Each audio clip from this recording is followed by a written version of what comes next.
The playlist was amazing. I want to thank you, Kelly, for just bringing in your full space and presence and being into this SPARCC community. I am so grateful for this moment, for where we are in this time. It is an honor to be with you today and to be invited in by my peers to speak. Called for such a time as this, I am Stephanie Gidigbi Jenkins, a cultural bearer who actively practices the art of remembering, the daughter of Patience and Stephen.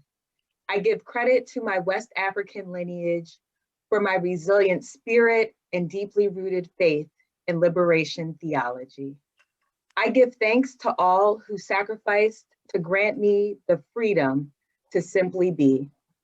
I honor the ancestral healing practices, cultural resilience, and wisdom found within light bearers who seek to illuminate new ways of being, becoming,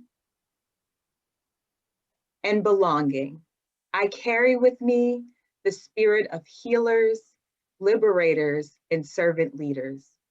Before I start my remarks, I invite you to close your eyes and call in the loving presence that Megan encouraged us to sit in, and consider the name of someone who embodies the energy and spirit you seek for yourself and our world.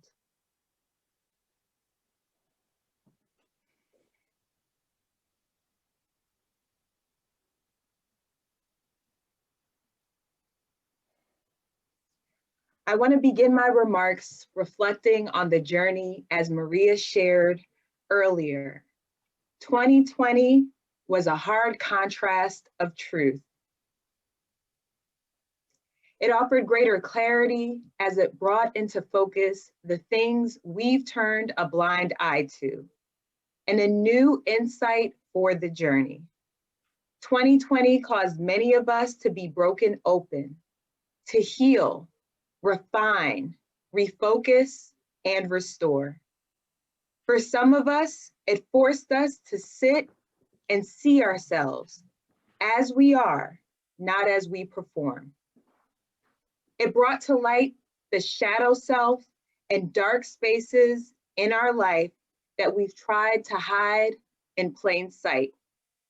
For others, 2020 illuminated new pathways, possibilities, and purpose.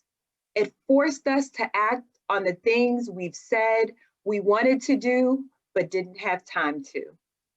It reminded us tomorrow is not promised to everyone. For me, last year, I lost my father after years of struggling with dementia. The loss and struggle of memories. What I learned from the journey is that death requires dignity, and you can't heal what you don't reveal. His death illuminated a new path and journey of becoming a doula for life and death, to educate, empower, and support those in transition.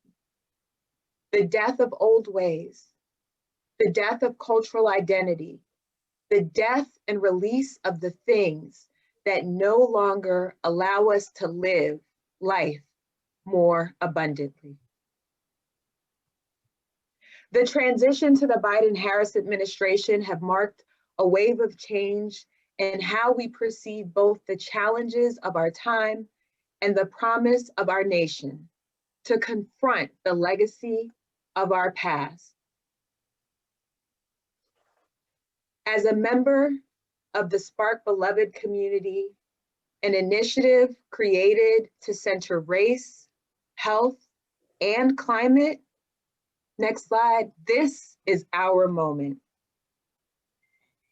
And we must seize it by holding our leaders and each other accountable for the progress and change we need. The last 4 years of regressive rule have revealed the work required of this generation. We've seen our vulnerabilities to a catastrophic pandemic exposed, along with the fragility of our democracy, the mounting toll of the climate crisis, and the intersectional burden of systemic racism on our daily life. For many of us, watching the transition of power to President Joe Biden offered an unexpected healing release of the collective trauma held captive in our mind, body, and spirit with each exhale and liberating tear shed globally on Inauguration Day. President Biden's executive action the last 2 weeks have offered a renewed sense of hope for our present future, cutting to the heart of the issues required to heal and restore the soul of America. Placing equity at the center of the agenda with a whole of government approach to embed climate and racial justice across every federal agency, policy proposal, and program. Since you can't heal what you don't reveal, President Biden acknowledged on day one our failure to connect the dots between systemic racism and environmental injustice, as he took action to make sure we do better by Executive Order 13990. President Biden also signed an Executive Order 13985 that affirmatively advanced racial equity, promoting equitable opportunities within the federal government and improving fairness by encouraging agencies to engage with underrepresented groups, traditionally left out of the policy and funding decisions. The order also seeks to address the historic failure to invest sufficiently, justly, and equally in underserved communities, as well as support individuals within those communities. These are clear directives and explicit calls to action that have an enormous power to change the fundamentals of how government serves the best interests of all of us. For many of us who live within communities that have felt the impact of failed government promises, this is a profoundly welcome shift. It promises to change the map of possibilities for millions of people. And yet, I encourage all of us not to allow this new sense of normalcy to become an excuse for complacency. Let me say that again. I encourage all of us not to allow this new sense of normalcy to become an excuse for complacency. We've seen what happens when we allow one office to dictate the direction of our democracy. Historically, the US has a legacy of progressive promises followed by regressive rule that limits the self-determination of targeted groups. From the Emancipation Proclamation to Reconstruction, followed by Jim Crow laws that would lead to the Civil Rights Movement, this has to be our time. President Biden has called us to navigate a new space of beginnings by changing the federal policies, programs, and practices that have divided us in the past. He's opened the door to a new approach that can truly unite us in many ways like never before. That's because advancing racial equity speaks to a core American value we have yet to live out, a moral imperative we have yet to achieve, a national idea, an ideal we've yet to realize. As we know, racial justice is a social, economic, and environmental issue. It is ground zero in the fight for the soul of America. We win that fight when we start to see that the tragic death of George Floyd at the hands of police was part of a long history of unequal protections under the law. that Black and brown communities struggled for the right to breathe long before air pollution threatened white neighborhoods, that nobody should ever suffer disproportionate environmental hazards and harm simply because of their income level or color of their skin. We win that fight when we recognize that separate and unequal drinking water remained part of a Jim Crow standard of governance long before Flint. That lacks of government oversight that allowed corporate polluters to poison the air, water, and soil of Black and brown communities long before PFAS and other forever chemicals contaminated suburban streams. That lack of investment in cleaner transportation options, water, sewer systems, and residential efficiencies, combined with discriminatory housing policies, foster the conditions where communities of color live and work in neighborhoods and at jobs that are least protected from environmental damage and danger.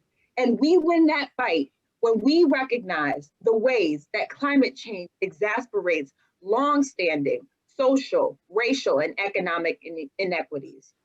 When we make up our mind that the people who have done the least to cause the problem should no longer suffer the worst for its harm. When we understand that we cannot fight for Mother Earth and not care about her children and the collective future we share.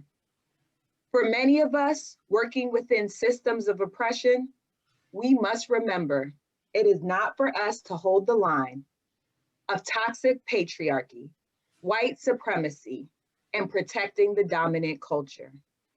We must do the work to heal and liberate ourselves.